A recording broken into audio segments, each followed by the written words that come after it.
പ്രിയ പ്രേക്ഷകർക്ക് നേഷൻ ന്യൂസിലേക്ക് സ്വാഗതം. ഞാൻ മിഥുൻ ദാമോദരൻ. ഇന്ന് ദ റിയൽ സ്റ്റോറി ചർച്ച ചെയ്യുന്നു പോൺ സൈറ്റുകളുടെ കഥയെക്കുറിച്ച്. പോൺ സൈറ്റുകൾ കണ്ടിട്ടില്ലാത്ത പെൺകുട്ടികളുണ്ടെങ്കിൽ ഒരു പ്രാവശ്യമെങ്കിലും അതിലൊന്ന് കയറി കാണണം. ഈ പറഞ്ഞ വാചകം കേട്ടുകൊണ്ട് എല്ലാവരും അത് കയറി കാണണമെന്നല്ല അർത്ഥം. അതിൻ്റെ നിജസ്ഥിതി മനസ്സിലാക്കണം എന്നുള്ളതുകൊണ്ടാണ്. പോൺ സൈറ്റുകളിൽ കാണുന്ന വീഡിയോകളെക്കുറിച്ചാണ് ഈ വീഡിയോ ചർച്ച ചെയ്യുന്നത്. ഇത് റിയൽ സ്റ്റോറിയാണ്. നേഷൻ ന്യൂസ് ലൈവിൻ്റെ ഇൻവെസ്റ്റിഗേഷൻ്റെ ഭാഗമായി നടന്ന അന്വേഷണത്തിൻ്റെ ഒരു നിജസ്ഥിതിയാണ് റിയൽ സ്റ്റോറിയിലൂടെ എല്ലാവരുമായി പങ്കിടുന്നത്. വീഡിയോ പൂർണ്ണമായും കാണുക. വീഡിയോ ഇഷ്ടമായാൽ ലൈക്ക് ചെയ്യാനും ഷെയർ ചെയ്യാനും കമൻറ്റ് ചെയ്യാനും മറക്കരുത്. സ്കൂൾ ഗേൾസ് എന്നോ കോളേജ് മെല്ലു എന്നൊക്കെ സെർച്ച് ചെയ്ത് നിങ്ങൾ ഒന്ന് പോൺ സൈറ്റിൽ കയറി നോക്കണം.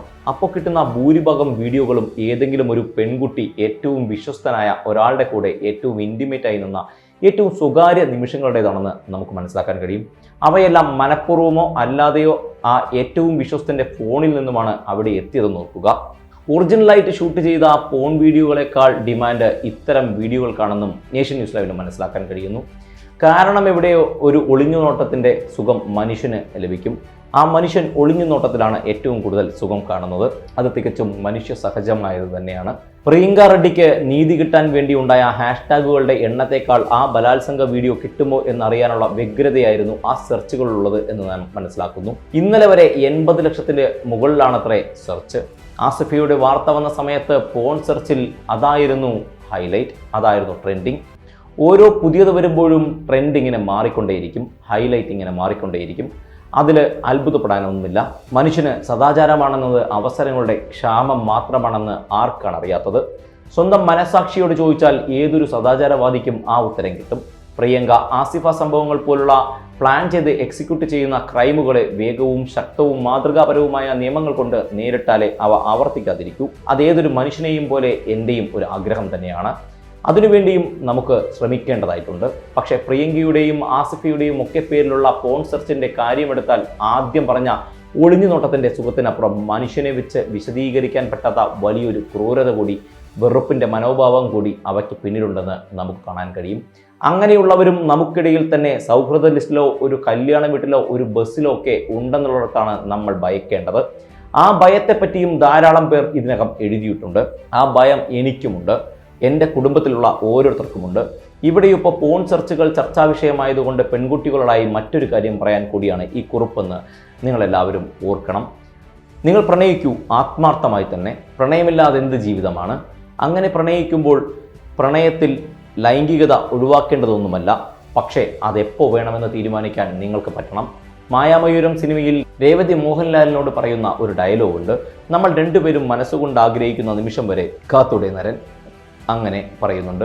നരൻ പിന്മാറും. അവിടെ സ്നേഹത്തിനപ്പുറം പരസ്പര ബഹുമാനത്തിൻ്റെ വലിയ ഒരു കെമിസ്ട്രിയാണ് വർക്ക് ചെയ്തത്. ഒരു ഉദാഹരണമാണ് നമുക്ക് കാട്ടിത്തരുന്നത്.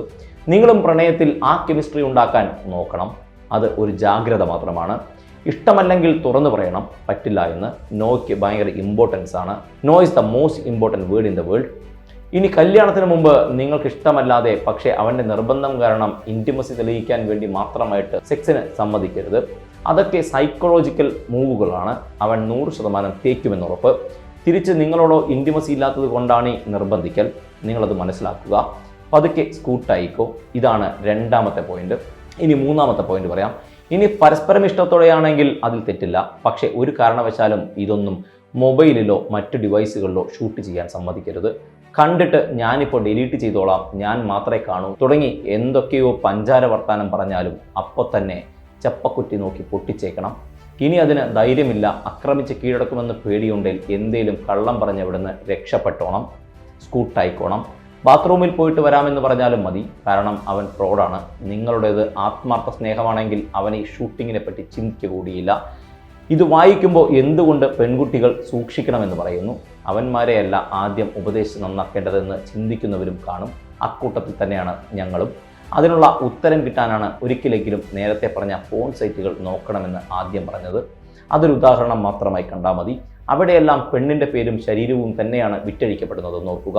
വിൽക്കുന്നതും വാങ്ങുന്നതും ഭൂരിഭാഗവും ആണുങ്ങളും. ആണിൻ്റെ മുഖം പതിഞ്ഞിട്ടുണ്ടെങ്കിലും ആരും അത് ഓർക്കാൻ പോകുന്നില്ല. ലോകം മൊത്തം എടുത്താലും അങ്ങനാണ്. ഏറ്റവും അധികം സ്നേഹിക്കുകയും വിശ്വസിക്കുകയും ചെയ്യുന്ന ഒരാളിൽ നിന്നും ചതി പറ്റാതിരിക്കാൻ ശ്രദ്ധിക്കണമെന്നേ ഉപദേശിക്കുന്നുള്ളൂ. വിശ്വാസവും സ്നേഹവും ഒക്കെ വേണം, അതിര് കവിയരുതെന്ന് മാത്രം. നിങ്ങളെപ്പോലെ സ്നേഹിക്കുകയും വിശ്വസിക്കുകയും ചെയ്തവർ തന്നെയാണ് ആ വീഡിയോയിൽ ഉള്ളവരെല്ലാം. ചിലപ്പോൾ റേപ്പിനേക്കാൾ ക്രൂരമായത് ഇതാണെന്നും തോന്നിയിട്ടുണ്ട്. അതുകൊണ്ടാണ് nation news live the real സ്റ്റോറിയിൽ ഇങ്ങനൊരു വീഡിയോ ചെയ്യുന്നത്. ഈ വീഡിയോ നിങ്ങൾക്കെല്ലാവർക്കും ഉപകാരപ്രദമായി എന്ന് കരുതുന്നു. മറ്റൊരു റിയൽ സ്റ്റോറിയുമായി മറ്റൊരു വീഡിയോയിലൂടെ വീണ്ടും കാണാം. നന്ദി, നമസ്കാരം.